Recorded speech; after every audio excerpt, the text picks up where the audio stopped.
નમસ્કાર વિદ્યાર્થી મિત્રો, આપ સર્વે વિદ્યાર્થી મિત્રોનું ઉત્સાહ હૃદય હાર્દિક હાર્દિક હાર્દિક સ્વાગત છે આપણી પોતાની YouTube ચેનલ એવી ગુરુ જ્ઞાન શાળાની અંદર. તો વિદ્યાર્થી મિત્રો, આજના આ વિડીયોની અંદર આજે આપણે ધોરણ 10 વિષય સામાજિક વિજ્ઞાનની અંદર પાઠ નંબર 9 જે છે આપણો વન અને વન્ય જીવન સંસાધન, તો એનું આજે આપણે સ્વાધ્યાયનું સંપૂર્ણ સોલ્યુશન આ વિડીયોની અંદર સંપૂર્ણ જોવાના છીએ. તો વિડીયોને તમારે છેલ્લે સુધી સ્કીપ કર્યા વગર પૂરેપૂરો જોવાનો છે અને ચેનલ ઉપર નવા હોય તો ચેનલને અચૂકથી સબસ્ક્રાઇબ કરી દેવાની છે અને વિડીયોને પણ લાઈક કરી દેજો. તો ચલો વિદ્યાર્થી મિત્રો, તમારો કિંમતી ટાઈમ વેસ્ટ ના કરતા આપણે વિડીયોની શરૂઆત કરીએ. જોઈએ છે પહેલો કે નિમ્નલિખિત પ્રશ્નો કે ઉત્તર સવિસ્તર લખો. પહેલો, જંગલના પ્રકાર વિશે સવિસ્તર નોંધ લખો. તો જંગલના મુખ્યત્વે 3 પ્રકાર છે. એમાં પહેલો છે અનામત જંગલો, બીજું છે સંરક્ષિત જંગલો અને ત્રીજો છે અવર્ગીકૃત જંગલો.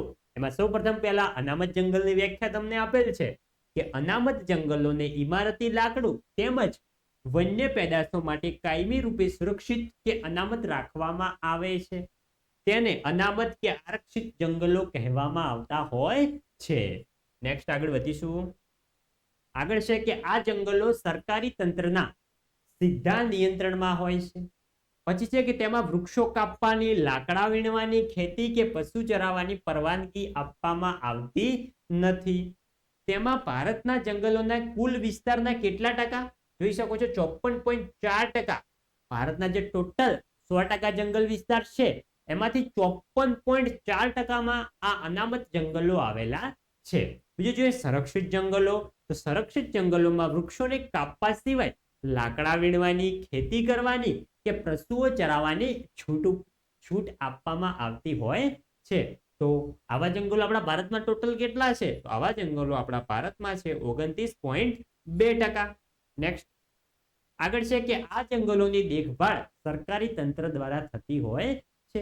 લાસ્ટમાં જોઈએ ત્રીજો કે અવર્ગીકૃત જંગલો. તો અવર્ગીકૃત જંગલોનો વિસ્તાર દુર્ગમ અને ગીચ હોવાથી વર્ગીકૃત કરવામાં આવ્યા નથી. તેને અવર્ગીકૃત જંગલો તરીકે ઓળખવામાં આવતા હોય છે. અને આવા ટોટલ આપણા ભારતમાં કેટલા જંગલો છે? તો જોઈ શકો છો 16.4% જગ્યા રોકે છે પોતે ટોટલ. નેક્સ્ટ આગળ જોઈએ બીજો પ્રશ્ન કે વન સંરક્ષણના ઉપાયો વર્ણવો. કે આપણા જંગલો છે, વનસ્પતિઓ છે, એમને આપણું સંરક્ષણ કરવું જોઈએ, રક્ષા કરવી જોઈએ. રક્ષા કરવા માટે કયા કયા ઉપાયો લઈ શકાય એ આપણે જોઈએ. તો આગળ છે કે બળતણ માટે લાકડાને સ્થાને ઉપયોગમાં લઈ શકાય તેવી સામગ્રીનો ઉપયોગ કરવો જોઈએ. દાખલા તરીકે સૌર ઉર્જા, પવન ઉર્જા, બાયોગેસ વગેરે. આગળ છે જરૂરિયાત પ્રમાણે જે વૃક્ષો કાપવા પડે તે જગ્યાએ બીજા વૃક્ષોનું વૃક્ષારોપણ તરત જ કરાવી દેવું જોઈએ. આગળ છે જંગલોમાંથી કાચો માલ મેળવવા ઉદ્યોગોને તેમની જરૂરિયાત મુજબ વનીકરણ કરવું જોઈએ. નેક્સ્ટ ઇકો ટુરિઝમના વિકાસના નામે જંગલોની સ્થિતિ જોખમાય નહીં તેનું ધ્યાન રાખવું જોઈએ. જેમ જેમ વિકાસ વધતો જાય છે તેમ તેમ જંગલોને મિત્રો નુકસાન થતું હોય છે, તો આપણે ખાસ તે ધ્યાન રાખવું જોઈએ. આગળ છે ઘાસચારો અને બળતણની જરૂરિયાત માટે સામાજિક વનીકરણ જેવા કાર્યક્રમો હાથ ધરવા જોઈએ. આગળ શાળા અને કોલેજોમાં વૃક્ષારોપણનો કાર્યક્રમ નિયમિતપણે થાય તેવા પ્રયત્નો કરવા જોઈએ. હમણાં જ મિત્રો ચોમાસું ચાલી રહ્યું હોય છે તો તમે જોઈ શકતા હશો ઘણી જગ્યાએ વૃક્ષારોપણનો કાર્યક્રમ યોજવામાં આવતો હોય છે. પછી છે કે દાવાનળથી જંગલોનો નાશ ન થાય તેની તકેદારી રાખવી જોઈએ અને તેમજ જરૂરી સાધનો હસ્તગત રાખવા જોઈએ. એટલે કે જરૂરી સાધનો જે છે એ જોડે રાખવા જોઈએ. આગળ છે કે જંગલોમાં પવિત્ર યાત્રાધામોમાં યોજાતા મેળાઓ, પરિક્રમાઓ વગેરે જેવા કાર્યક્રમો દરમિયાન જંગલોમાં બિનજરૂરી કચરો ન થાય તેની ખાસ તકેદારી રાખવી જોઈએ. આગળ જોઈએ. આગળ છે ત્રીજો પ્રશ્ન કે વન્યજીવોના સંરક્ષણ માટેના વિવિધ યોજનાઓ વર્ણવો. તો આગળ જે આપણે જોયું એ જંગલો વિશે હતો, હવે પ્રાણીઓ વિશે છે. તો પ્રાણીઓના સંરક્ષણ માટે વિવિધ યોજનાઓ સરકાર દ્વારા બહાર પાડવામાં આવી છે. એ યોજના વિશે આપણે ટૂંકમાં માહિતી આપવાની છે ને આ પ્રશ્ન અતિ મોસ્ટ આઈએમપી છે, બોર્ડની એક્ઝામમાં પૂછાણો છે, ઇવન તમને પ્રથમ પરીક્ષાની એક્ઝામમાં પણ પૂછાઈ શકે છે. તો જોઈએ પહેલો હાથી પરિયોજના. તો હાથીઓને તેમના કુદરતી રહેઠાણમાં સંરક્ષણ આપવા તેમજ તેમના સ્થળાંતરના માર્ગોનું રક્ષણ કરવાના હેતુથી ભારત સરકારે ઈસવીસન 1992માં હાથી પરિયોજનાનો અમલ કર્યો હતો. આ યોજનાના અંતર્ગત દેશમાં 25 જેટલા વિસ્તારો આવરી લેવામાં આવેલ છે. આ યોજના દ્વારા હાથીઓની સંખ્યામાં પણ વધારો થયેલો છે. આગળ આગળ બીજો છે વાઘ પરિયોજના. તો જોઈ શકો છો એનો પણ તમને સંપૂર્ણ માહિતી આપેલી છે. તો તમે વિડીયો સ્ટોપ કરી સંપૂર્ણ પરિયોજના ધ્યાનથી વાંચી લેવાની છે, સમજી લેવાની છે. પછી જ તમારા નોટબુકની અંદર તમે સ્વાધ્યાય લખતા હોય તો લખવાનું છે. બીજું છે ગેંડા પરિયોજના. જોઈ શકો છો ભારતની ગેંડાની સંખ્યામાં 3000 સુધી લઈ જવાનો લક્ષ્યાંક છે.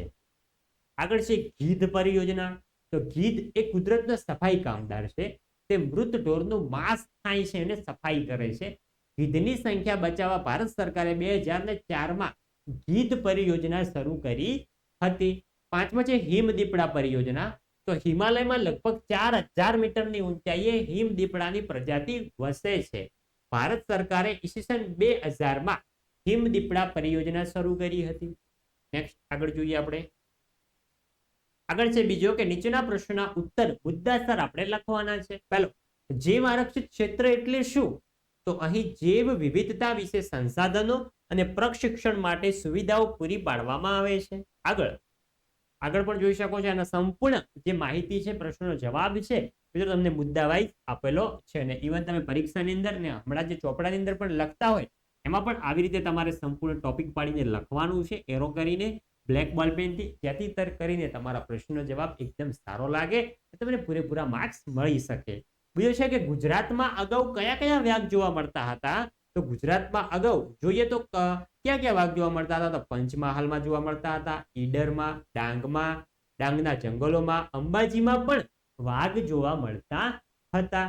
નેક્સ્ટ આગળ જોઈએ. આગળ છે ત્રીજો કે નિમ્નીકરણની અસરો જણાવો. તો વરસાદનું પ્રમાણ ઘટતું જાય છે તેનાથી.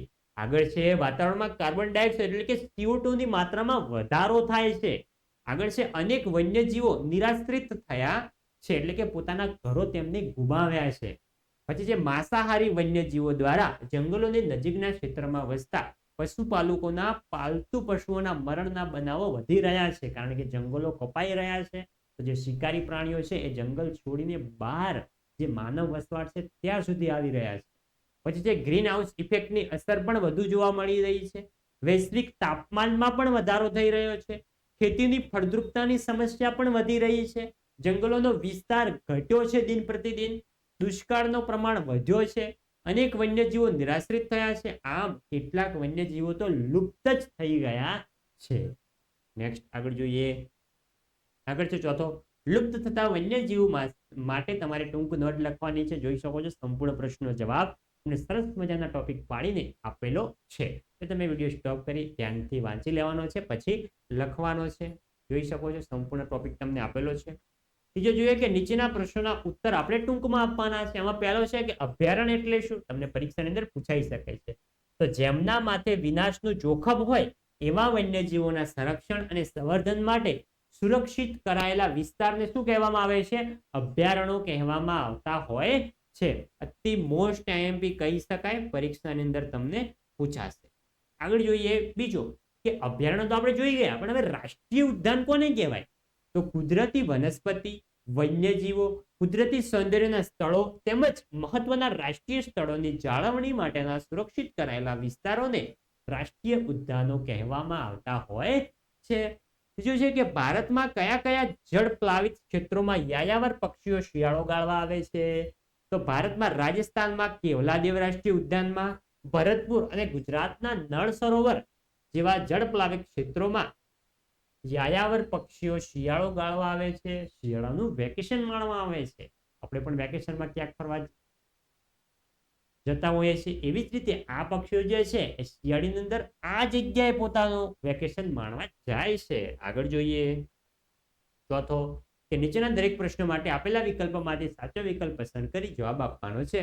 પહેલો, ગુજરાતના જંગલોમાંથી લુપ્ત થયેલ વન્યજીવ કયું છે? તો જોઈએ એનો જવાબ. તો જોઈ શકો છો વાઘ. વાઘ જે છે મિત્રો અહીંયા અત્યારે ભારતની અંદર ખૂબ જ ઓછા પ્રમાણમાં વધ્યા છે. તો છે કે સ્થાનિક સ્વરાજ્યની સંસ્થાઓ જે રીતે ગ્રામ પંચાયત, નગરપાલિકા, મહાનગરપાલિકા, જિલ્લા પંચાયતનું નિયંત્રણ હોય તે કયા પ્રકારના જંગલો કહી શકાય? તો તે જંગલો કહી શકાય સામુદાયિક જંગલો. આગળ જોઈએ લાસ્ટ ત્રીજો કે વિશ્વમાં પશુ પક્ષીઓની કુલ લગભગ કેટલી પ્રજાતિઓ છે? તો વિશ્વની અંદર પશુ પ્લસ પક્ષી બંનેની પ્રજાતિઓ મળીને કેટલી પ્રજાતિઓ થાય છે મિત્રો? તો ટોટલ થાય છે 15 લાખ પ્રજાતિ. 15 લાખ પ્રજાતિઓ છે. પરીક્ષાની અંદર પ્રશ્ન પૂછાઈ શકે છે ને ઇવન તમે આગળ ગવર્મેન્ટ એક્ઝામની તૈયારી કરશો તે માટે પણ આ પ્રશ્ન ઉપયોગી કહી શકાય. તો વિદ્યાર્થી મિત્રો આ હતું આપણું ધોરણ 10 વિષય સામાજિક વિજ્ઞાનની અંદર પાઠ નંબર 9 જે છે વન્યજીવ અને વન્યજીવ સંરક્ષણ સંસાધનો. તો એનું આજે આપણે સ્વાધ્યાયનું સંપૂર્ણ સોલ્યુશન આ વિડીયોની અંદર જોયું. તો વિડીયો તમને સારો લાગ્યો હોય તો ખબર છે ને શું કરીને જવાનું છે, વિડીયોને લાઈક કરીને જવાની છે. તો ચેનલ ઉપર નવા હોય તો ચેનલને પણ અચૂકથી સબસ્ક્રાઇબ કરીને જવાની છે. મળીશું આવનાર વિડીયો સાથે. ત્યાં સુધી આવજો. જય હિન્દ, જય ભારત.